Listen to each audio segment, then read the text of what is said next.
Bismillahirrahmanirrahim. Assalamualaikum warahmatullahi wabarakatuh. Alhamdulillahirabbil alamin wa bihi nasta'inu ala umuri dunya waddin. Wassalatu wassalamu ala asyrafil mursalin wa ala alihi wa sahbihi ajma'in. Amma ba'd. Raditu billahi rabba bil islami dina wa bi muhammadin nabiyyan wa rasula. Allahumma rabbana zidna ilma warzuqna fahma. Allahumma arinal haqqa haqqan warzuqna ittiba'ah wa arinal batila batilan warzuqna ijtinabah waj'alna mimman yastami'una al-qawla fayattabi'una ahsanah wa adkhilna birahmatika fi ibadika as-salihin.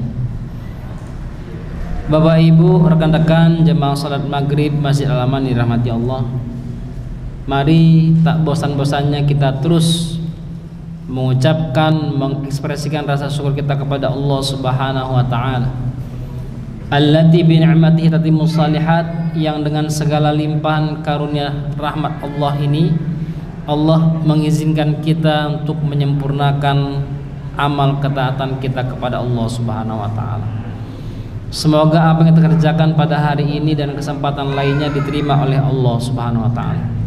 Salat dan salam kita hadiahkan kepada baginda Rasul sallallahu alaihi wasallam sebagai suri tauladan kita, qudwatun hasanah kita. Kita mohon kepada Allah, semoga Allah izinkan kita untuk terus berupaya menyempurnakan sunnah-sunnah baginda Rasul dalam kehidupan kita hingga Allah izinkan kita meninggal dalam keadaan husnul khatimah. Mengawali pertemuan hari ini sama-sama kita membaca Al-Basmalah. Bismillahirrahmanirrahim. Tema besar kita mengenai pernikahan non-muslim, ya, pernikahan yang dilakukan oleh orang-orang di luar agama Islam. Tetapi sebelum sampai di sana, izinkan saya untuk membahas sedikit mengenai walimah atau fikih walimah, yaitu merayakan pernikahan. Bapak Ibu yang dirahmati Allah Subhanahu wa taala, walimah yang selama ini dilakukan berasal dari kata al-walmu, yang berarti kumpulan karena dua mempelai berkumpul, yang mana secara istilah walimah adalah makanan yang secara khusus disediakan dalam acara pernikahan, maka disebut dengan walimah. Dalam kamus bahasa Arab disebutkan bahwa walimah makanan acara pernikahan atau setiap makanan yang disiapkan untuk undangan tertentu atau lainnya. Makanya ada bahasa juga akhirnya menjadikan walimah ini disandingkan dengan acara yang lain, walimatus safar, ya, pesta atau tasyakuran untuk melakukan safar, biasanya orang haji, orang umroh, biasanya begitu. Saking pentingnya walimah ini dalam pernikahan, sehingga kebanyakan para ulama berpendapat bahwa walimatu al-walimah ini hukumnya sunnah muakkadah, yaitu sunnah yang sangat dianjurkan untuk dilakukan. Hal ini sebagaimana disampaikan dalam beberapa sabda Rasulullah sallallahu alaihi wasallam. Di antaranya sabda Rasulullah kepada Abdurrahman bin Auf. Kata Rasulullah, laksanakanlah walimah walaupun hanya dengan menyembelih seekor kambing.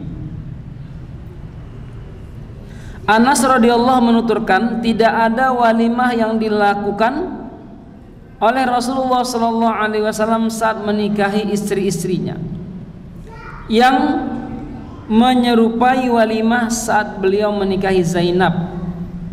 Ketika itu beliau menyembelih seekor kambing. Hadis riwayat Bukhari dan Muslim. Ini menunjukkan bahwasanya walaupun yang dinikahi istri 1, 2, 3 sampai 9 semuanya pakai walimah, Pak. Ya. Kalau sekarang kan enggak, istri kedua takut diwalimahin. Kenapa? Karena enggak setuju istri pertama. Ya. Tetapi juga bukan juga berarti walimah itu harus gede-gede. Ya. Ini biasanya terjadi ketidakadilan. Kalau yang dinikahin itu istri yang perawan, walimahnya Masya Allah. Tapi kalau istrinya janda, ya nggak usah besar-besar banget. Terkadang saya mikir, karena saya sering diundang untuk ngasih tausiah di situ, saya berpikir apa bedanya istri yang pertama atau istri yang perawan dengan istri yang janda. Saya nggak tahu. Buraidah menuturkan ketika Ali radhiyallahu anhu meminang Fatimah radhiyallahu anha, Rasulullah bersabda, innahu labudda lil ursi min walimah. Setiap pernikahan mesti disertai walimah. Hadis riwayat Ahmad. Bukhari meriwayatkan bahwa Rasulullah melakukan walimah ketika menikah dengan salah seorang istrinya hanya dengan 2 mud gandum. Ya, nggak tahu saya gandumnya diapain, tetapi yang mau disampaikan di sini adalah urgensi melakukan walimah tersebut, walau dengan banyak atau keterbatasan gitu ya. Mungkin ada orang walimah cuman bagiin permen, walimah cuman bagiin nasi bungkus ya, silahkan, yang penting perhatiannya pada walimah tersebut. Kapan waktu pelaksanaan walimah? Ada enggak ketetapannya dalam Islam?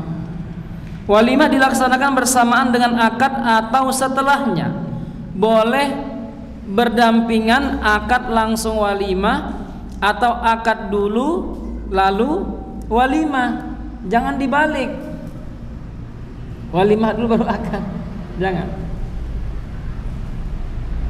Atau bertepatan dengan malam pertama atau sesudahnya. Masalah ini sifatnya fleksibel.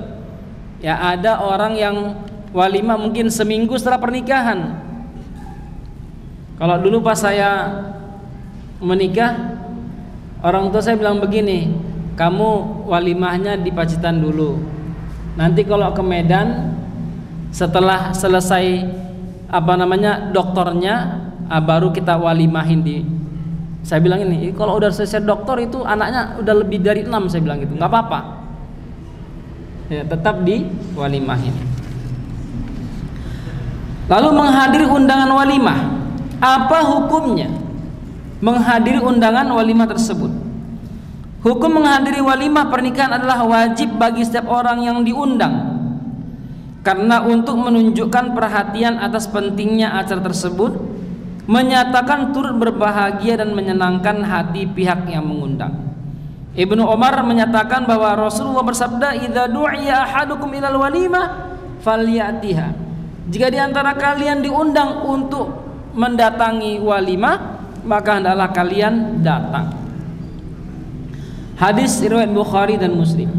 Abu Hurairah radhiyallahu menuturkan bahwa Rasulullah bersabda, wa man taraka da'wata faqad 'asallaha wa rasulahu. Barang siapa yang sengaja meninggalkan undangan walimah tersebut tanpa ada alasan yang syar'i, maka sungguh dia telah bermaksiat kepada Allah dan Rasulnya.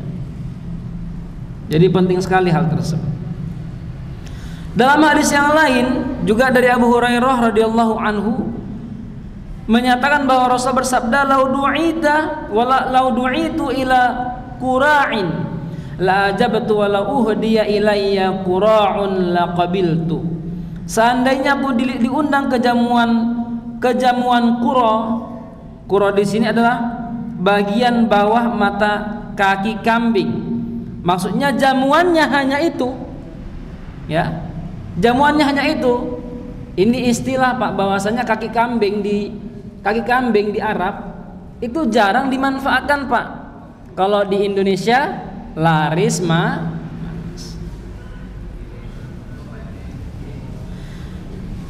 walau hanya dengan jamuan kuro kaki kambing, aku pasti memenuhinya. Jika aku diberi hadiah sepotong kaki kambing, aku pasti juga menerimanya. Jazakallah. Bapak Ibu yang dirahmati Allah Subhanahu wa taala, jika undangan bersifat umum tanpa menyebut nama orang atau kelompok tertentu, maka menghadirinya tidak wajib dan tidak pula dianjurkan atau mustahab. Misalnya, pihak yang mengundang menyatakan, wahai segenap kaum muslimin, datanglah ke jamuan walimah, tanpa menyebut nama seorang pun, atau dia mengatakan kepada pesuruhnya, undanglah setiap orang yang engkau temui. Cara terakhir ini pernah dilakukan oleh Rasulullah SAW. Maka kita boleh mendatanginya ataupun boleh meninggalkannya. Anas radhiyallahu menuturkan, Nabi SAW menikah dan mulai serumah dengan istrinya. Ibuku Ummu Sulaim membuat makanan hais, yaitu kurma dicampur minyak samin dan susu, dan memasukkannya ke dalam wadah. Ibu berkata, Anas, berikan makanan ini kepada Rasulullah SAW.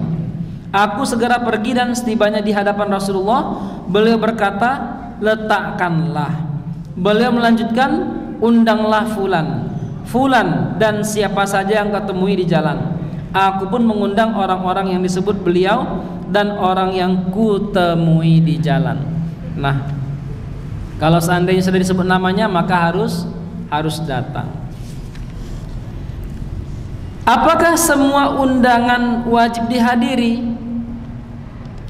Syarat undangan yang wajib dihadiri: pertama, pengundang adalah seorang yang mukallaf, merdeka dan matang. Maka kalau yang ngundang anak kecil, om diundang ayahku ke rumah, ngapain, datang aja. Maka di sini kita memilih untuk datang ataupun tidak. Yang kedua, undangan yang wajib dihadiri adalah undangan tidak terbatas pada orang kaya dan mengabaikan orang miskin. Kalau ada jamaah Al-Aman yang hanya mengundang pejabat saja, ya, maka kita nggak usah hadir. Khusus pejabat, maka kita nggak usah hadir. Yang ketiga, tidak menampakkan tendensi untuk mendapat keuntungan atau menghindarkan kemudaratan. Ya, misalnya ini, mohon maaf ya Bapak Ibu ya, karena saya paham ini, di sebagian kampung, di sebagian desa, nggak jarang diadakan walimah ini dengan menargetkan keuntungan. Ada target keuntungan. Mohon maaf ya, mungkin ada jemaah dari Pacitan di sini. Pacitan daerah-daerah kampung, saya nggak tahu kalau daerah kota. Itu kalau orang ada walimah, setiap orang yang datang dijamu, kalau ngasih amplop ditulis amplopnya. Ini ngasih amplop, ini ngasih amplop, ini ngasih amplop. Mohon maaf Bu, Pak, langsung ditulis nominalnya berapa. Ini dahsyat ini. Bahkan saya nggak jarang itu ngeledekin. Saya bilang, ini kan anak kita 6. Soalnya di sana itu kalau walimah bukan hanya walimatul urs, sampai orang sunat juga diwalimahin 3 hari 3 malam. Targetnya memang ngumpulin dana Pak. Saya bilang kayaknya kalau anak kita 5 orang disunat kita bisa untung nih, saya bilang gitu. Sebulan ini sunat yang nomor 1, yang kedua bulan selanjutnya insya Allah untung kita, saya bilang banyak ini untungnya itu. Tapi menjerit tuh masyarakat desa itu. Masalahnya pakai target gitu. Bahkan gak jarang yang paling saya kritikan pakai apa namanya mekarsari. Pakai ya campur mekarsari. Pakai campur sari, Pak. Mekarsari pula. Yang paling saya khawatirkan, yang paling saya sedihkan apa? Masjid lima waktu kowar azan nggak ada yang datang, Pak. Campur sari, Pak. Mulai jam 8 selesai jam 9 sudah ada yang datang sejak jam 6 nunggu di tempat, Pak. Naasnya yang nunggu simbah-simbah umur 80 tahun. Dahsyat nggak itu? Ya, kita banyak doalah husnul khotimah insyaallah. Ke masjid nggak bisa, campur sari nomor 1. Dan itu apa namanya, hidangan-hidangan yang diadakan di orang sunatan, apalagi pernikahan, lebih parah lagi pernikahan. Kemudian yang keempat, pengundang mesti seorang muslim.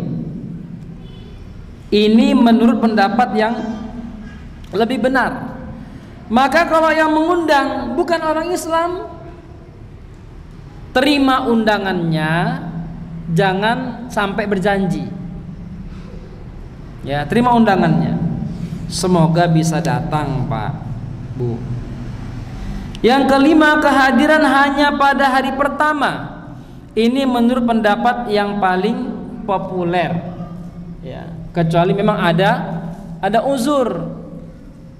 Datangnya tanggal 25 karena ada janji tanggal 25, susah datang tanggal 24 atau tanggal 26, ya terpaksa, nggak ada masalah.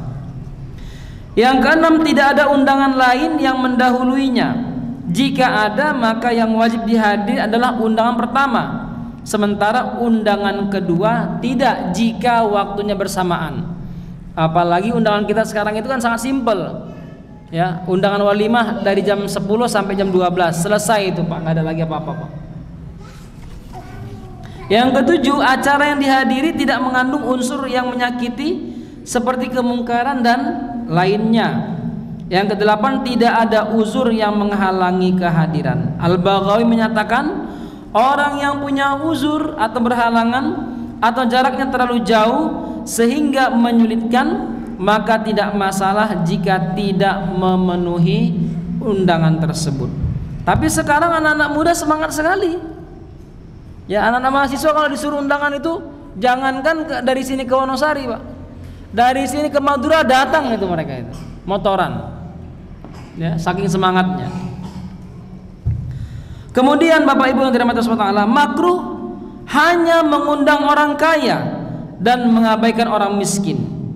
Rasulullah bersabda sebagai peringatan kepada kita, syarrut ta'ami ta'amul walimah yumna'uha man yatiha wa yud'a ilaiha man yabaha wa man lam yujib da'wata faqad 'asallahu rasulah. Seburuk-buruknya makanan adalah makanan walimah.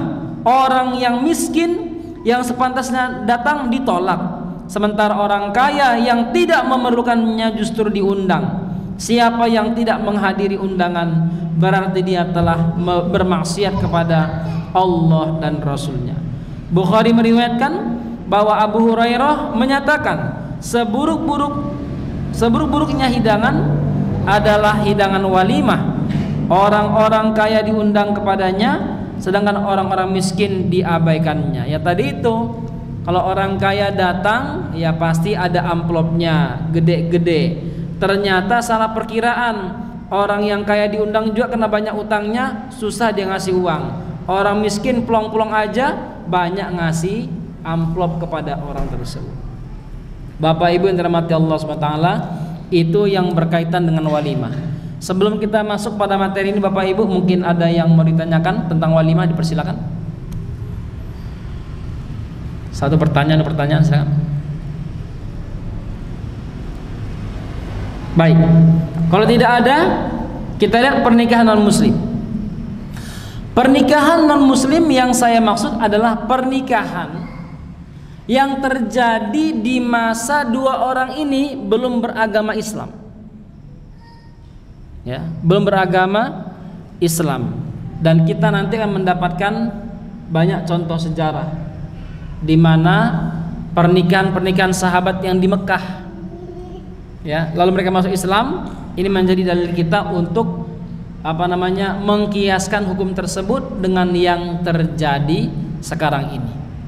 Bapak Ibu, kaidah umum dalam masalah pernikahan lelaki non muslim, kita lihat selanjutnya itu ya, adalah menetapkan segala sesuatunya sesuai dengan syariat ketika mereka masuk Islam.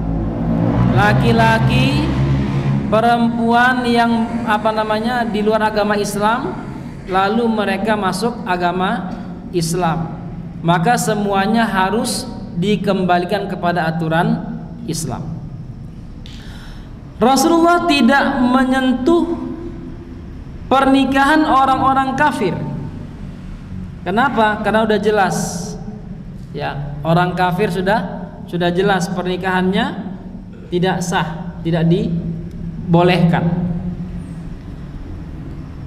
Dan Rasulullah SAW tidak pernah menyentuh bagaimana pernikahan itu terjadi. Apakah sesuai dengan syarat yang ditetapkan dalam Islam sehingga menjadi sah, atau tidak sesuai dengannya sehingga menjadi tidak sah, melainkan menetapkan pernikahan tersebut ketika sang suami memeluk Islam.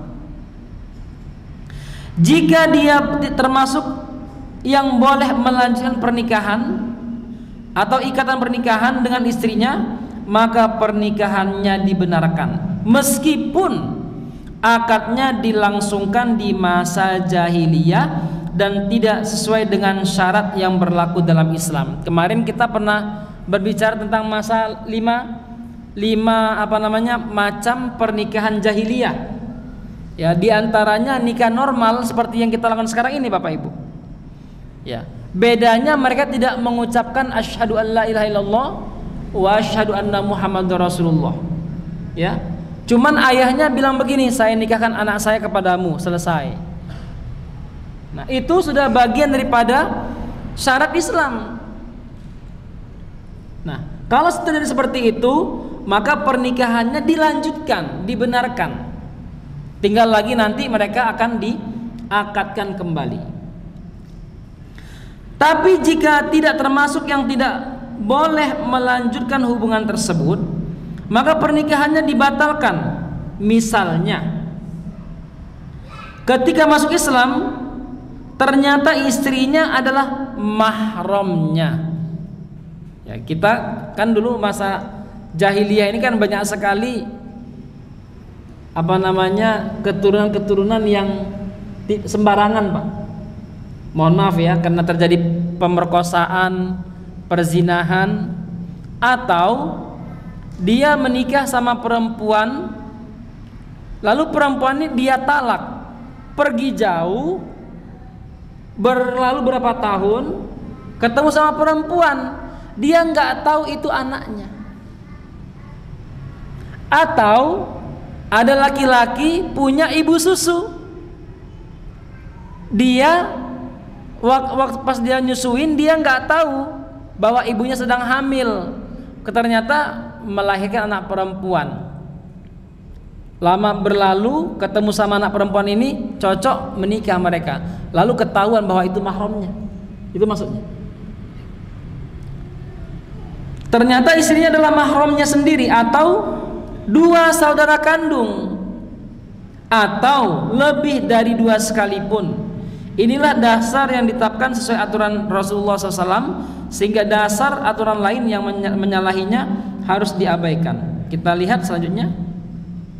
Jika suami yang kedua istrinya ternyata bersaudara, dulu tidak ada syariat larangan itu, wa anta jama'u bainal ukhtaini, nggak ada syariatnya boleh menikah.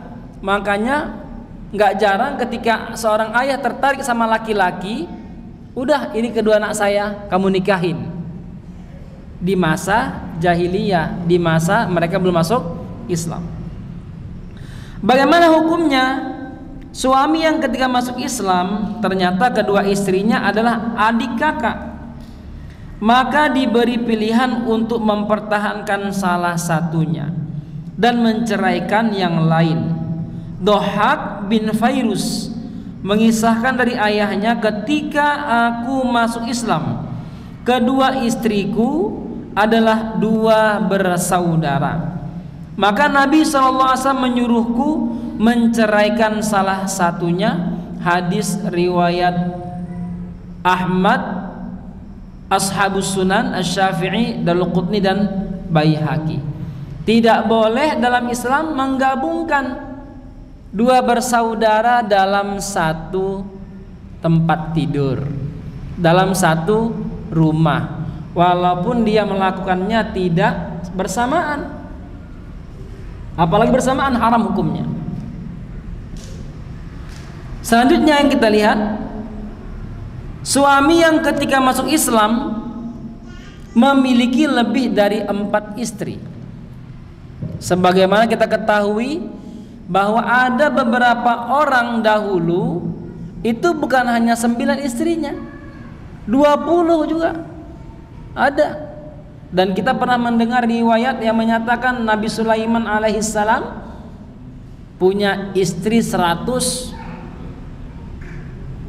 Dia bilang, hari ini aku akan invest 100. Jangan mikirkan Pak, kuat ya, jangan mikirkan itu. Lalu Nabi Sulaiman lupa bilang insya Allah. Lupa bilang insya Allah. Dia pergi pada istri-istrinya, satu pun tidak ada yang jadi istrinya. Hamil. Kemudian satu orang hamil, melahirkan dalam keadaan penuh kekurangan dan meninggal setelah itu. Nah, orang yang ketika meluk Islam istrinya lebih dari 4, diberi pilihan untuk mempertahankan 4 istri saja.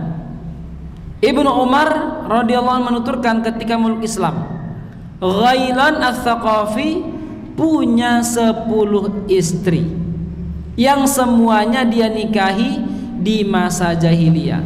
Semua istrinya itu pun turut memeluk Islam bersamanya. Maka Rasulullah SAW menyuruhnya memilih 4 saja di antara mereka. Hadis riwayat Ahmad, Tirmidzi, Ibnu Majah, Asy-Syafi'i, Ibnu Hibban dan Al-Hakim. Lalu bagaimana jika hanya suami atau istri yang masuk Islam? Kita lihat selanjutnya. Jika akad nikah dilangsungkan sebelum masuk Islam, kemudian keduanya memeluk Islam, maka selama akad tersebut sesuai dengan syarat yang ditetapkan Islam, maka hukum pernikahan mereka sah seperti yang sudah kita kasih prolog sebelumnya. Tapi bagaimana jika salah satunya saja yang masuk Islam? Jika yang meluk Islam adalah istri, maka ikatan pernikahan jadi batal dan dia mesti menjalani masa iddahnya, perempuan tersebut. Kemudian jika suaminya menyusul masuk Islam, sedang bekas istrinya masih dalam masa iddah, maka suaminya lah yang paling berhak menikah dengan perempuan tersebut karena dia masa iddah. Dalilnya peristiwa Atikah binti Walid bin Mughirah yang memeluk Islam sebelum suaminya Safwan bin Umayyah. Sebulan kemudian Safwan menyusul memeluk Islam, maka Rasulullah menetapkan pernikahan mereka. Ibnu Syihab menyatakan, kami tidak punya bukti jika ada wanita yang berhijrah kepada Rasulullah Sallallahu Alaihi Wasallam sedang suaminya masih kafir dan tinggal di wilayah kafir, melainkan hijrahnya tersebut memisahkan antara dirinya dengan suaminya, hanya memisahkan jarak, bukan dipisahkan pernikahannya, enggak. Ya. Kecuali jika kemudian suaminya juga menyusul hijrah sebelum masa iddah istrinya selesai. Kami tidak punya bukti bahwa seorang wanita dipisahkan dari suaminya yang datang ketika sang istri sedang menjalani masa iddahnya. Di sini mau mempertegas kepada kita bahwa begitu luar biasanya Islam memanajemen hal ini, sehingga jangan sampai ada sesuatu yang ditetapkan di luar hukum Islam. Hukum yang sama juga berlaku jika sang suami masuk Islam setelah masa iddah istrinya selesai, selama apapun jarak waktu yang memisahkan mereka, ikatan pernikahan mereka tetap berlaku selama menjadi pilihan suaminya dan sang istri belum menikah lagi. Nabi Shallallahu Alaihi Wasallam sendiri mengembalikan putrinya Zainab kepada suaminya, yaitu Abul As bin Abu Lahab. Ya, Abul As bin Abi Lahab. Abu Lahab siapa? Tabat siada Abi Lahabiu Matab. Punya anak namanya Abul As. Dengan ikatan pernikahan pertama mereka, padahal telah berpisah selama 2 tahun tanpa terjadi perubahan apapun. Kisah ini diriwayatkan oleh Imam Ahmad, Abu Dawud, Tirmidzi yang menilainya sebagai hadis hasan dan sanadnya tidak bermasalah. Sedangkan Hakim menilainya sahih dari riwayat Ibnu Abbas. Kita lihat selanjutnya Bapak Ibu, para sejarah Al-Maghazi. Selanjutnya, iya, ini ya. Menuturkan seorang wanita Ansor dinikahi oleh lelaki dari Mekkah. Wanita tersebut kemudian memeluk Islam dan hijrah ke Madinah. Suaminya kemudian menyusul di saat istrinya masih menjalani masa iddah. Maka ikatan pernikahan mereka pun berlanjut tanpa ada perceraian. Dalam kitab Ar-Raudhah, kita lanjutkan, Ar-Raudhah An-Nadiyah mengomentari penjelasan di atas.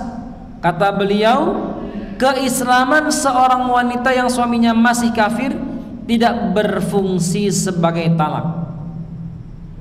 Karena jika tidak, maka suaminya tidak punya hak untuk bersatu lagi setelah masa iddah istrinya selesai, kecuali berdasarkan kerelaan sang istri dan diikat dengan akad baru.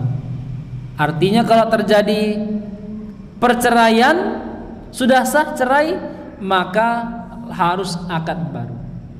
Ini kalau yang menikah non muslim.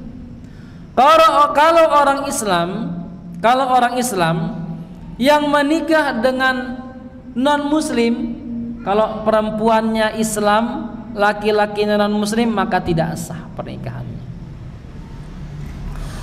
Kalau perempuannya muslim, laki-lakinya muslim, perempuannya non muslim, maka sah pernikahannya.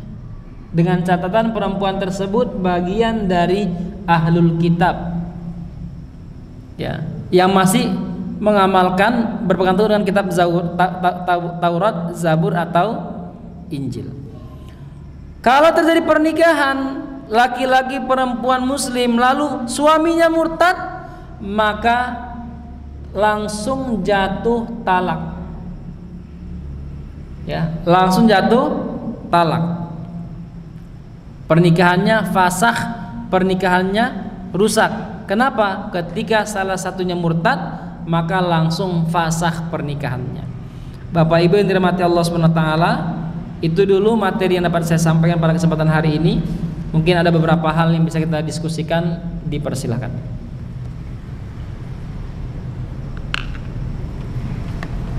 Assalamualaikum warahmatullahi wabarakatuh. Terima kasih Ustaz. Saya ingin menanyakan yang terkait dengan walimah media. Jadi kalau seringkali di masyarakat itu terjadi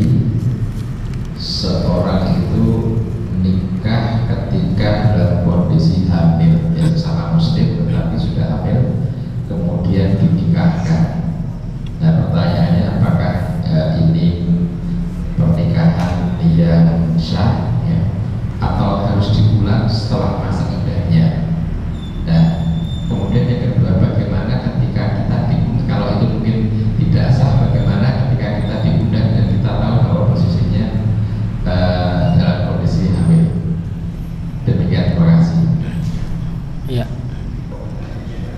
Kalau posisinya dalam keadaan hamil, sepakat para ulama menunggu dia lahiran. Ya, lahiran. Kalau laki-laki itu, perempuan itu hamil karena ditinggal oleh suaminya, baik ditinggal cerai ataupun meninggal, ini tidak sah pernikahannya. Tidak sah pernikahannya.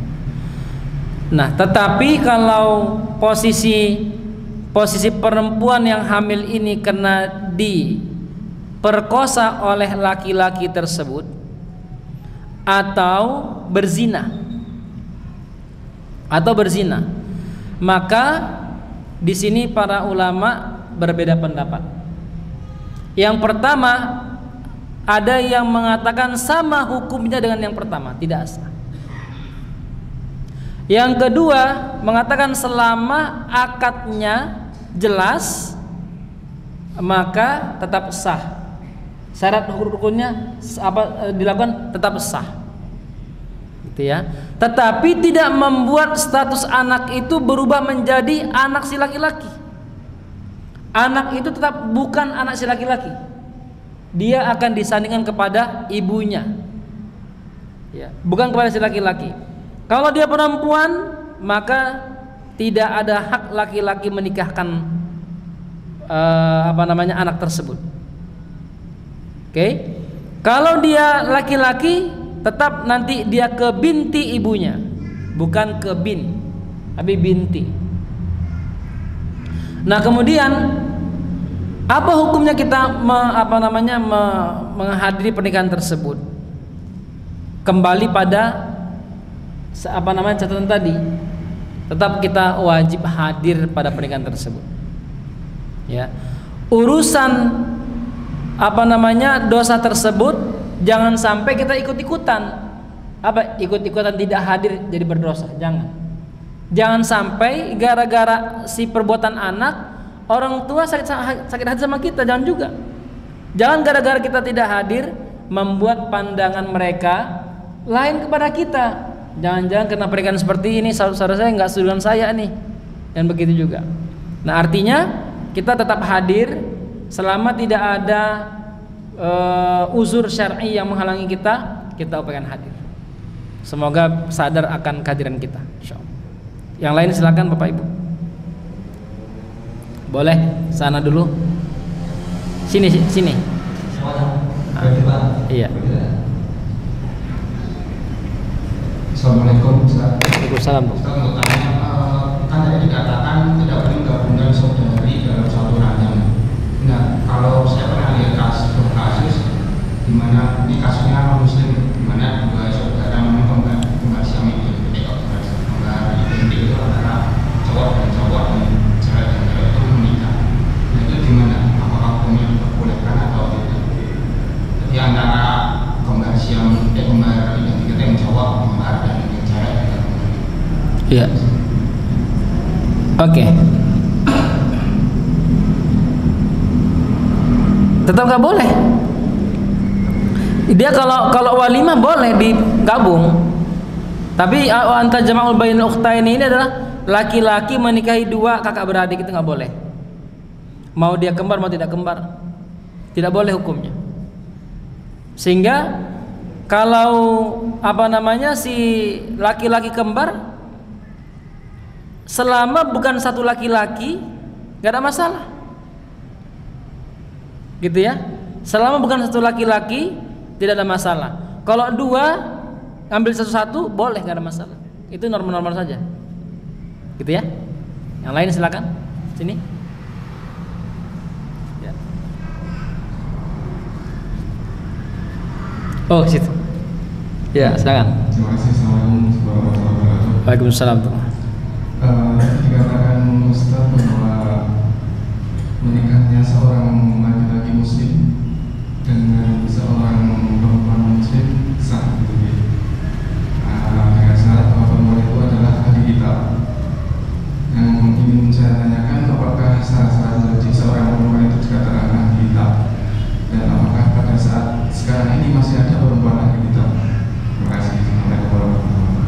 Waalaikumsalam warahmatullahi wabarakatuh.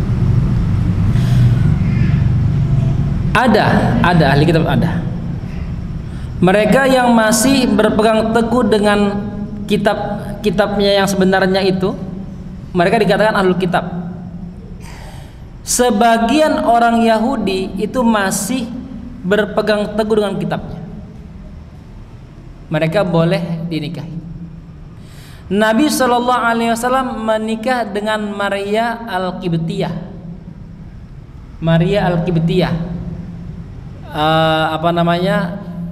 Kristen Koptik. Ya, itu terjadi. Nabi SAW menikahi beberapa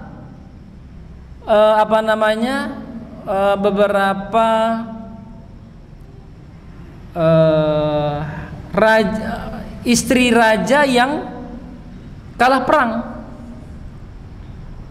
Rasulullah menikahi mereka dalam keadaan belum masuk agama Islam. Setelah Rasulullah menikahi wanita tersebut, Rasulullah berbuat baik kepada dia, lalu dia masuk Islam, dan masuk Islamlah seluruh kabilah yang berada bersama dengan wanita tersebut. Oke. Nah, ini boleh dilakukan selama ada syarat-syarat yang memang melindungi hak-hak laki-laki dan perempuan. Dan ini terjadi di beberapa daerah yang minor. Teman-teman mahasiswa-mahasiswi ya, yang mereka mahasiswa muslim ya, kalau mahasiswa tidak, mahasiswa muslim yang mereka melihat perempuan ini baik, menjaga diri, artinya tidak mau dia gabung sama laki-laki yang nggak baik, minum keras, makan yang haram, nggak mau, dan dia bukan agama Islam, maka boleh kita menikahi wanita seperti itu. Itu yang dimaksud dengan ahlul kitab itu, Pak. Nah, sekarang ada atau tidak, masih ada, walau kita juga susah mendapatkannya ini. Gitu ya, Pak ya. Baik, silakan. Assalamualaikum warahmatullahi wabarakatuh. Waalaikumsalam. Ustaz, saya mau nanya hukum pernikahan kembar tetapi dalam satu kandungan laki-laki dan perempuan. Nah, ini ada kejadian yang mereka setelah lahir dipisahkan, yang tidak sepersusuan, sekandung tapi tidak sepersusuan. Itu bagaimana? Sekandung tapi tidak sepersusuan, karena begitu menikah salah satu dipisah. Jadi lahir laki-laki dan perempuan dalam satu kandungan. Ya. Salah satu dipisah oleh ibunya, dan disusui itu. Dan setelah dewasa mereka ditinggalkan. Haram, Pak, hukumnya. Haram hukumnya. Nah, karena ini belum terjadi di justru karena mereka orang Arab. Alasannya mereka tidak sepersusuan. Iya, haram hukumnya. Haram hukumnya. Iya. Selanjutnya, silakan ini.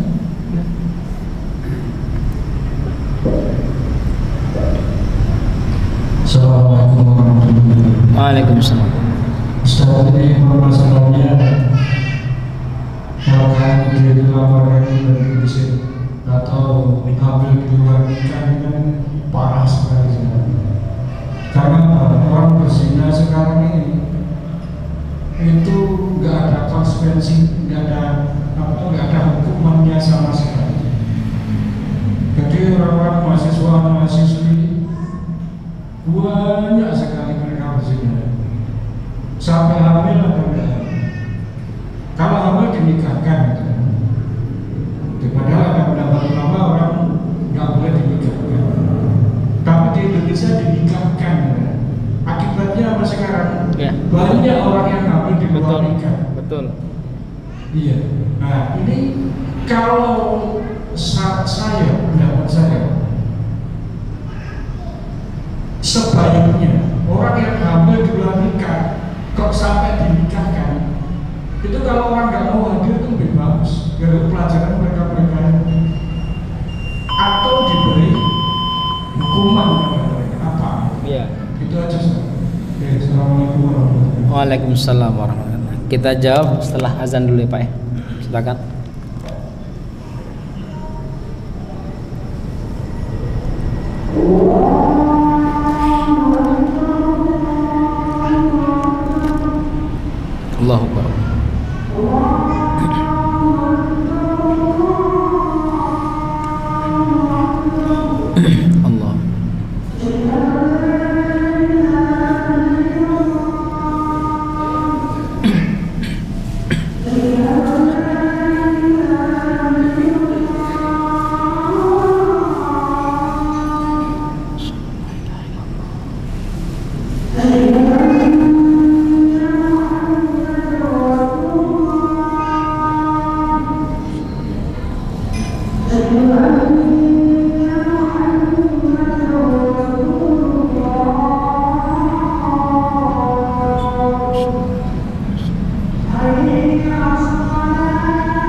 Baik Bapak Ibu,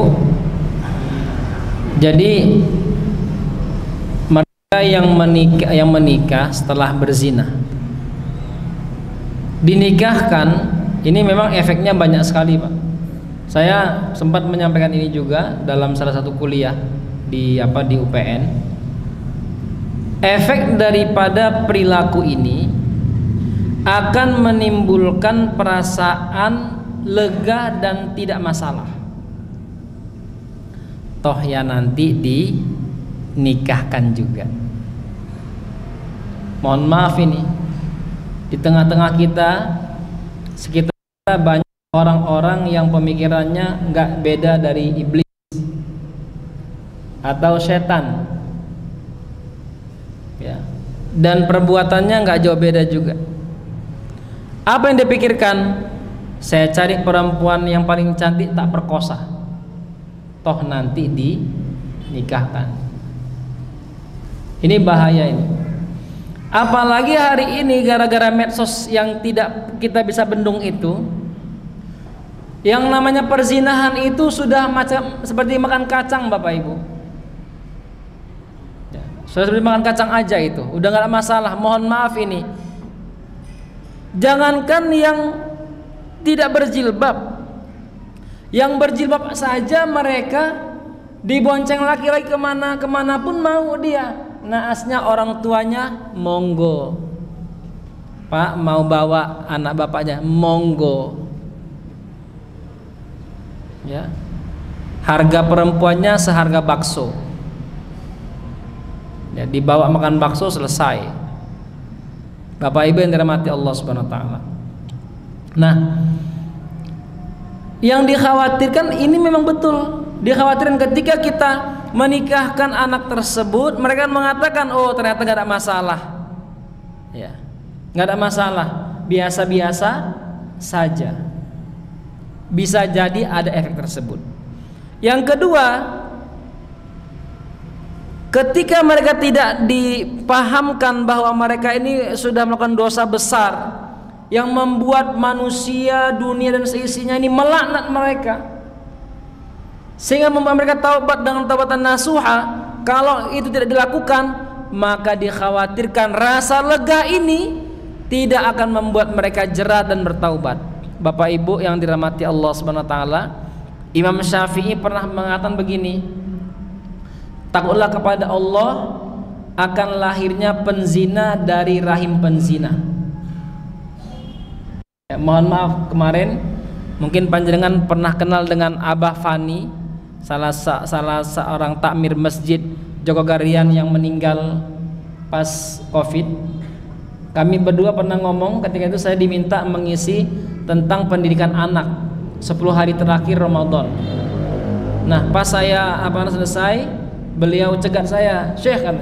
Iya Ustaz, ayo ngobrol dulu bentar, ngobrol lama, tersentuhlah itu.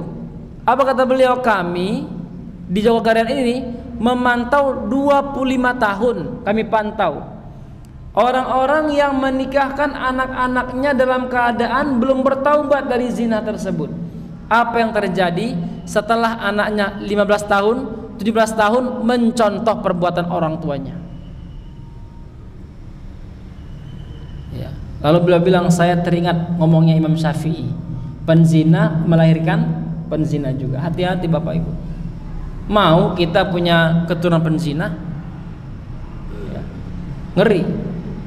Lalu bagaimana tentang menghadiri walimahnya? Itu yang yang berbuat zina itu.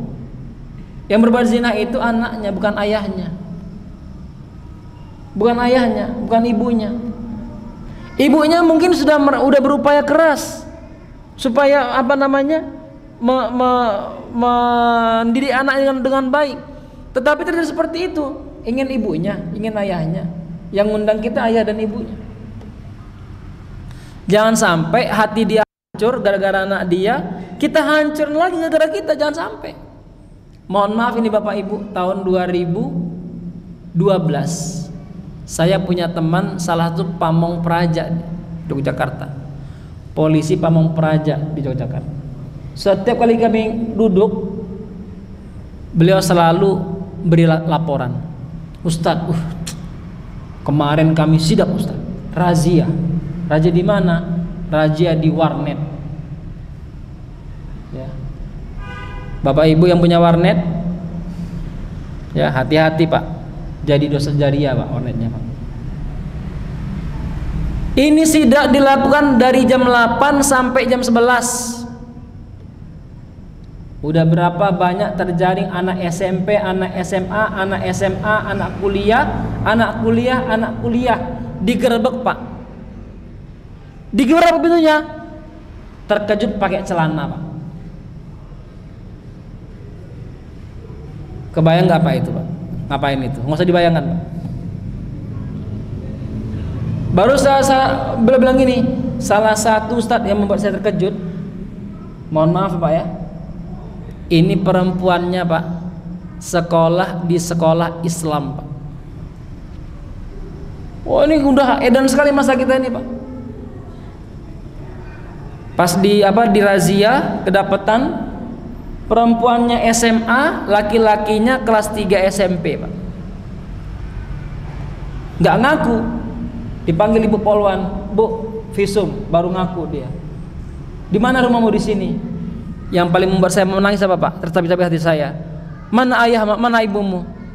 Lagi haji Pak. Ayah ibunya Pak lagi haji Pak. Kebayang nggak itu Pak? Wah itu saya dengar itu Pak, tercabik-cabik hati saya Pak. Ayah ibu lagi haji, anaknya kena musibah besar seperti itu. Nah, dalam pikiran saya tidak ada orang tua yang pengen itu. Maka kita sebagai tetangga kalau diundang, jangan sampai menghancurkan hati orang tua kedua kali. Datanglah, besarkanlah hati orang tuanya, support orang tuanya supaya anaknya dididik terus Pak. Pintu belum tertutup untuk taubat. Dan kita jangan sampai merasa lebih baik daripada mereka. Gak boleh. Ahlul masjid lebih merasa baik merasa lebih baik daripada ahlul maksiat. Jangan sampai Pak. Jangan sampai.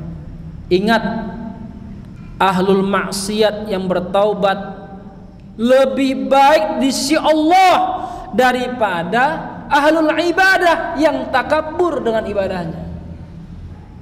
Dan ingat, setan dikeluarkan dari surga gara-gara takabur, dan Allah menaikkan derajat Nabi Adam alaihissalam setelah dia bermaksiat kepada Allah lalu beristighfar kepada Allah Subhanahu wa taala. Gitu Pak ya. Saran saya tetap hadir Pak. Jangan gak hadir. Terakhir Bapak Ibu silakan. Pertanyaan terakhir. Cukup ya. Semoga Allah bimbing kita semua. Dan ini pembicaraan terakhir mengenai pernikahan. Pekan depan insya Allah kita akan berbicara tentang talak, yang mungkin banyak sedikit permasalahan ini sudah terjadi di tengah-tengah kita. Semoga Allah bimbing kita semua, dan semoga Allah jadikan keluarga kita sakinah, mawaddah warahmah. Amin ya rabbal alamin. Kita akhirkan bacaan alhamdulillah dan doa kafaratul majlis. Alhamdulillah alamin. Subhanallah bihamdika asyhadu an la ilaha illa anta astaghfiruka wa atubu ilaik. Wassalamualaikum warahmatullahi wabarakatuh.